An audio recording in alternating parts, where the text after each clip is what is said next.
Hi all, and welcome back to Reality Change Podcast.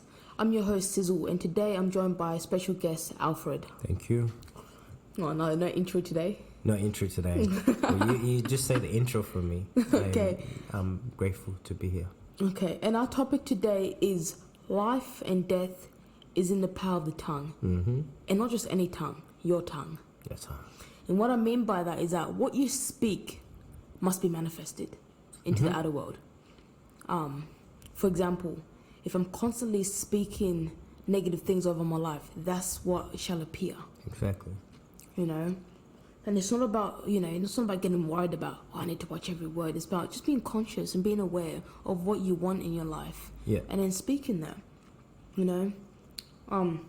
when I couldn't find a job and I'd first started my business, I would tell myself my business was successful. Mm-hmm. In fact, I literally say this, to this day I still say this. I have wonderful businesses in a wonderful way. I give wonderful services for wonderful pay. So whenever one contract finishes, it's surprising because boom, someone else calls. Because I'm intentionally speaking what I want into the universe. You have to. What's your take on that, Alfred? Well, my take on it is when you said, I just remember when you said, you don't have to be conscious on every word you say, but for me, I'm a bit of an extremist. I'm very conscious on every word that I say, except for the swear words. Sometimes I say a lot of swear words. I know I shouldn't be, but I'm working on that. I'll do better. Mm-hmm. But what I'm saying is sometimes I catch myself when I say something negative about myself. Whether you could be like, I was so dead last night sleeping. My body does not comprehend the difference between a joke and serious. It's just taking the words because you're speaking words into existence. So it just channels that energy and just carries with it. So if you're like, I'm so this, I'm so lazy, I'm this, and you might be saying it as a word of expression, but your body and the energy out there does not differentiate between that. It's just hearing what you're saying, right? Mm-hmm. So I have to be very careful with what I say. Mm-hmm. So if anything that comes out of my mouth has to be life. Yes. It has to be making me move forward in life. Yeah. Mm-hmm. Even speaking bad on people. Yeah. Just killing people. Yeah. When you're constantly speaking bad about people, you're plotting bad things in their life because everything revolves around what you say in life. And I've got a good experience of that because when I used to be a bit of a bitter person and hateful person, you're one of those people. I was one of those people that used to just speak, say things bad. I hope you die. Okay, I did. Yeah. Yes, I was really horrible. I was really horrible 2 years ago, and I just, if I didn't like you, you didn't exist, and I was really horrible. But and what ended up happening is that the stuff I spoke to people came back to me. Those people were perfect because it's a law of it's basically law of karma. What you give out, it's a boomerang. What you give out must come back. And I used to speak horrible things, and that came from a place of hurt, but that always came back to me. Yeah. It will never touch the other person. As long as they're dwelling in a state of love and giving love, that's all they will receive, because you get what you give. And I went through this experience that when I spoke horribly that's actually true, to other people, I actually received what I was speaking to other people. Because you can never touch anyone. Wait, for real, like you get what you give. And I learned that the hard way, but I learned it now. So it's like you're now careful with what you say. Yeah, to other people as well. Exactly, because and it tests you, because you have people that annoy the absolute. Yeah. Now, if I have to be honest, there's certain people I still like. I see it as fuck this person. Sorry for the bad language, but it is true that you sometimes, as much as I don't want to say it, I still say the bad things on their life. Mm-hmm. But that's when you call on forgiveness. That's when forgiveness has to take its place, because You know, there's Because that's what you get in your life, like you said. You're saying bad things, then it'll come back to you. So when you just call have on, to forgive. yeah, you know, when you call on forgiveness, you know, forgiveness wipes things as clean, white as snow. You know, that's when we can go call on forgiveness. You know, but it's about not us abusing forgiveness. Yeah, that's that forgive and forget. I don't think there's a Bible verse that says it says forgive, but everyone when I grew up they're saying, oh, you have to forgive and forget. I don't know that scripture that say the forget part. I can forgive someone, but it doesn't mean I have to forget what they did. I have to be smart about it. If I forgive the next person, doesn't mean necessarily I have to forget what happens, because I have to make sure I don't put myself in harm's way. Exactly. Just because I forgive them doesn't mean their character is going to change. Exactly. And it's about, you know, and it's not about trying to forget completely and act like that never happened. It's all about, it happened. What have I learned from it? You know, because it's all an experience. Yeah. What have I learned from that experience? So the way to look at it is that everything is energy. Like attracts like. You know, what you dwell on is what will manifest, right? Because your thoughts, your feelings, their emotions are all energy. We're all energy. The body is just a manifestation of our energy. You know, like even though the lights are energy, they manifest in a different form. You know, because energy can't be destroyed, can only be, you know, transferred. And so the way to look at, you know, this law of attraction stuff is that because everything's energy and like attracts like, is that if I'm constantly thinking about lack, even though I may be thinking about lack of food, it may come in a form of lack of money. Yeah. And you don't expect it. Or for example, when you say something, there's someone I know who spoke over her house and said, you know what, this house is too big for me, you know, and complained. Or ended up having, she lost her house and was living in a smaller house. And then she hated that too. But because there's energy in our words, we attract those things. That's what I was saying before, like some of those words you say, you don't know how you're saying it, but whatever that's out there sometimes can't comprehend or differentiate the difference between an expression or you are joking. It just happens. Exactly. If you say life will happen. If you say death will happen. Exactly. So for example, this is why I think it's really important what you say. If I say I'm going home, right? Okay. If I say I'm going home from school, right? In the end, I end up going home not only because I was on my way to home, but because my words compel me to fulfill what I said. Exactly. So like if we're hanging out here and I say, oh, I'm going to go home now. Sometimes I really feel like staying, but the energy behind the words that I've said, it starts like compelling me in my head psychologically and in the energy, like I have to go home because I've said it. The universe want me to go home because I've said it. Exactly. And I do end up going home. It's not because I just wanted to go home. It's because I said it. So it's not always something so deep like I'm going to be successful, but it has to be everything that you say that comes out of your mouth. Yes. Pay attention to it. And what I say, I'm going to do this, I'll do it. If someone says they're going to go to sleep,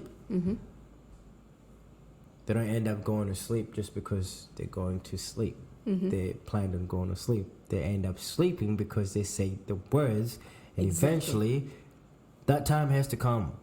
Exactly. And like, because your subconscious, when we talk about as a man thinketh in his heart, we talk about the subconscious. And feeling is how we communicate. Telepathy and feeling is how we communicate with the subconscious, right? So the subconscious is where we know that everything stems from the subconscious. As within, so without. So your world, your outer world is only reflecting your inner world. Always. Always. Exactly. And it'll be little things, and it'll come in forms of different, it'll come in different forms. You may be thinking of lack of drinks or lack of food, but it'll come as in lack of money. You see, but because you have that lack mentality as a whole, there's something that will manifest in lack.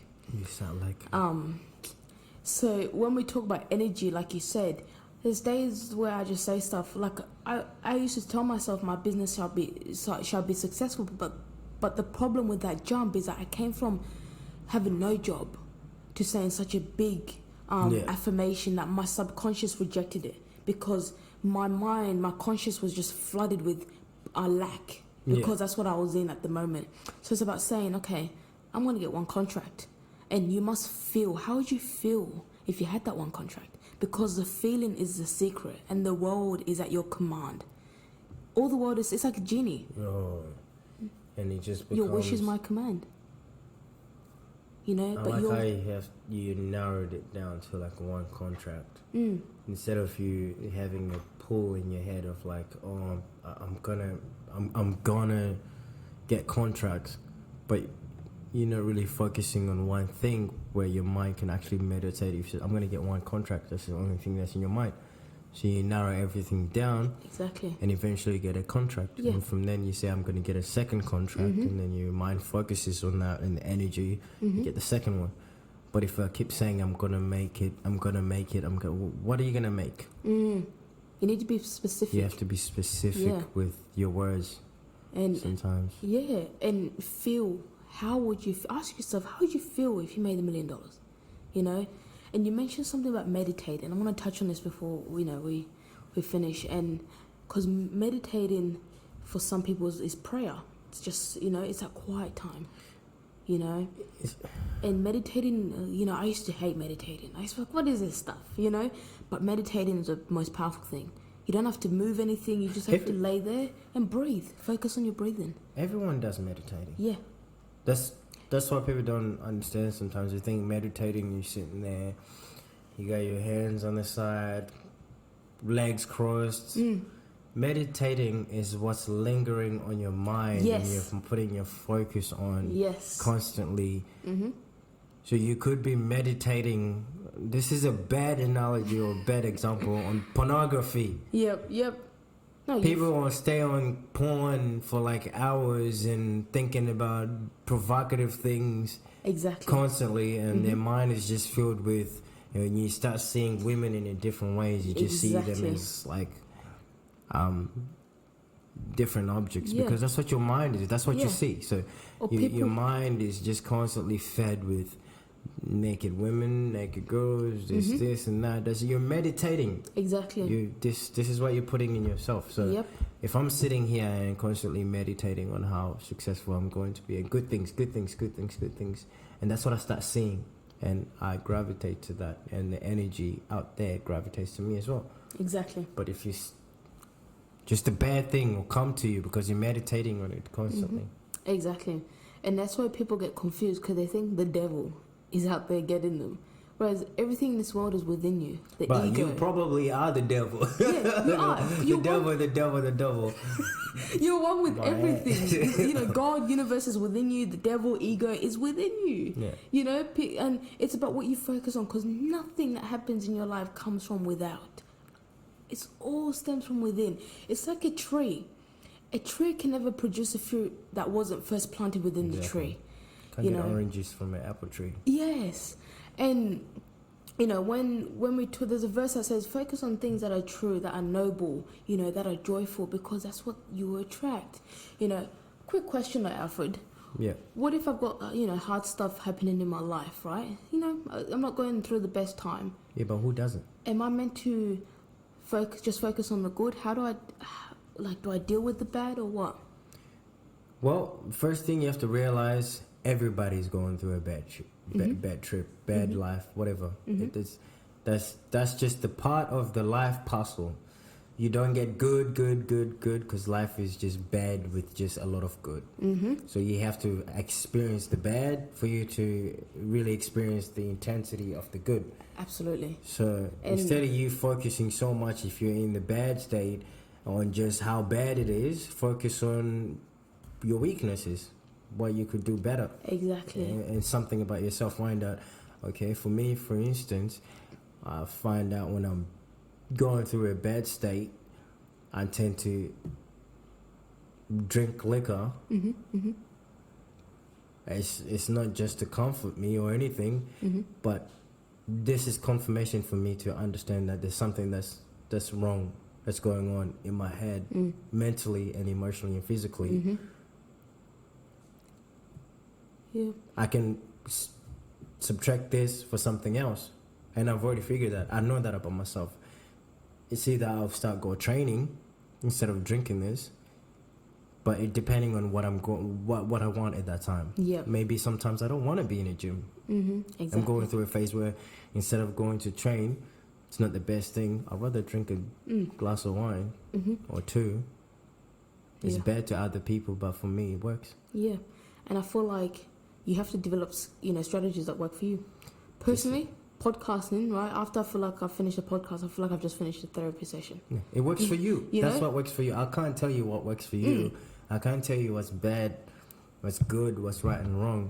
We all don't know. We're all trying to figure it out. You have to find a balance to it. For me, I find level ground where I see, I know myself when, okay, now, what you're doing is just very destructive. Yeah. You're just killing yourself. And I know that. When I get to that point, there's a switch and I fix it. Yes.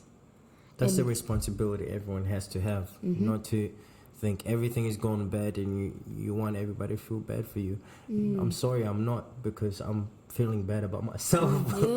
No one's going to, so it doesn't matter. You just have to figure out what works for you and find the level ground. And I think when you are facing hard times, it's about going, what is a lesson?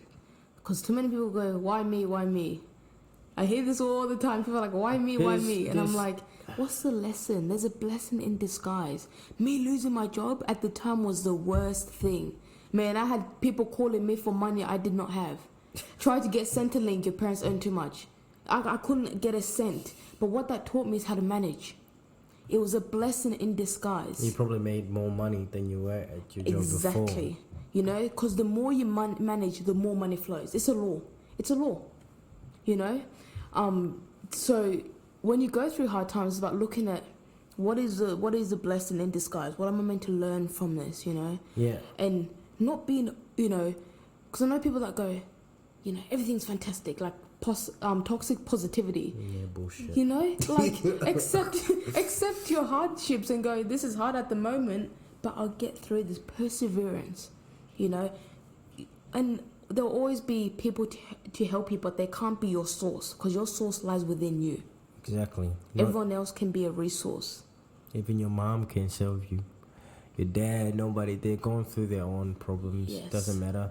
And and people do things. They're like, oh, I want to do this for my family. Even that can be a curse in itself. Why? Because what happens if your family says no, they don't want to do it? You stumble. Right? I used to try stop drinking and doing what I was doing to make my mum feel happier. The pain mums go through, And I used to try stop doing what I was doing to make my parents happy, but it didn't work. You must change for yourself. You must do it for yourself. Exactly. And don't get me wrong, everyone else will be touched through your demonstration. Because once you come out of it, the biggest blessing about coming out of any struggle is to go back and pull other people out. But you don't want to be standing still and pulling other people out. No. You don't want to be dragging people along either. It's about going, develop, giving them the skills and going, follow me. Internally. You can do this. Yeah. And develop them internally. Yeah, no one cares about what you say. They all worry about the results, what you do. Yeah. And sometimes when you attract people with problems. I've come across this. You may be on a high in life, everything's going smoothly, but you're attracting people with problems. Why? Because that gives you an opportunity to help someone else. I used to be like, why am I attracting people with problems? But it gives you an opportunity to be a light in the darkness. Because once you help yourself, we're here to help everyone else. Helping yourself, ultimately, you're gonna help people if you help other people. Sorry, was I too far away from the mic? What we say, like if you help yourself, you help.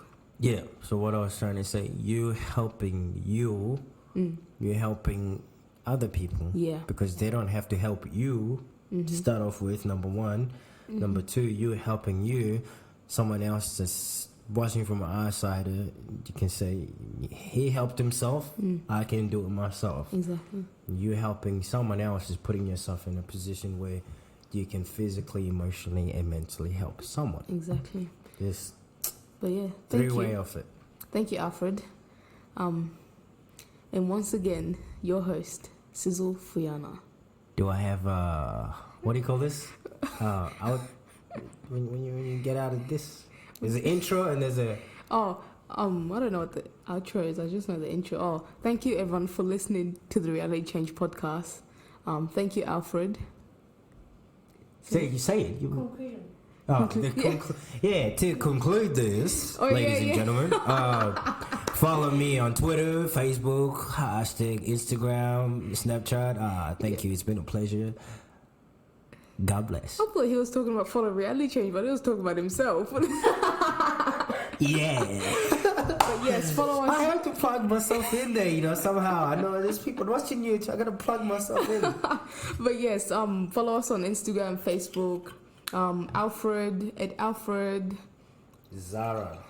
That's the one. I don't want to say their full name because none of you can say my last name properly.